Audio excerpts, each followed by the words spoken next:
आज का चौथा व्लॉग करते हैं स्टार्ट। मैं अपनी तरफ से पूरी मेहनत करता हूँ, लेकिन जो अल्लाह ताला ने मेरे मुकद्दर में लिखा है मुझे वही मिलना है और मुझे अल्लाह ताला पर पूरा यकीन है। अस्सलाम वालेकुम दोस्तों, मेरा नाम है अब्दुल हन्नान। तो जिस जगह में मैंने काली मिट्टी डाली थी, आज उस जगह पर नलका भी लग गया है। ये क्या कर रही हो?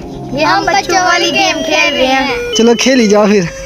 तो आज नलके का खोरा बनाकर खोरे को प्लास्टर भी कर देंगे। थोड़ी देर के बाद मिस्त्री भी आ गया अपने औजार लेकर। अस्सलामुअलैकुम, ठीक हो ना? ठीक है सर, काम शुरू कौन से की कर रहे हैं? खुरा बनाना है। खुरा बनाना है? हाँ जी भाई। तो ठीक हो गया। मिस्त्री ने मुझे कहा आप मसाला बनाओ। मैंने जल्दी से मसाला बनाकर मिस्त्री को दिया और मिस्त्री के आगे ईंटें भी रख दी। मिस्त्री का भी काम चलता रहे। मैंने फिर मस्जिद में आकर सर की नमाज पढ़ी। नमाज के बाद मैंने काम पर आकर मिस्त्री के साथ काम करवाया। एक अंदर लगा हुआ और एक बाहर लगा हुआ खुरा बनाने। क्योंकि मौसम खराब है और बारिश आने के काफी ज्यादा चांस है, इसलिए एक और मिस्त्री लगाया। जैसे ही दोनों मिस्त्रियों का काम खत्म हुआ तो साथ ही बारिश आना शुरू हो गई। जो ताजा काम करवाया जल्दी से उधर शापर डालकर ऊपर ईंटें रख दी। बारिश की वजह से कहीं खराब ना हो जाए, इसलिए हमने थोड़ी बहुत सेफ्टी की। और बारिश भी बहुत तेजी से आई है। करता हूँ फिर इधर व्लॉग का एंड। व्लॉग अच्छा लगा हो तो हमारे पेड़ को फॉलो कर लेना। मिलता हूँ फिर आपको नेक्स्ट व्लॉग में। अस्सलाम वालेकुम।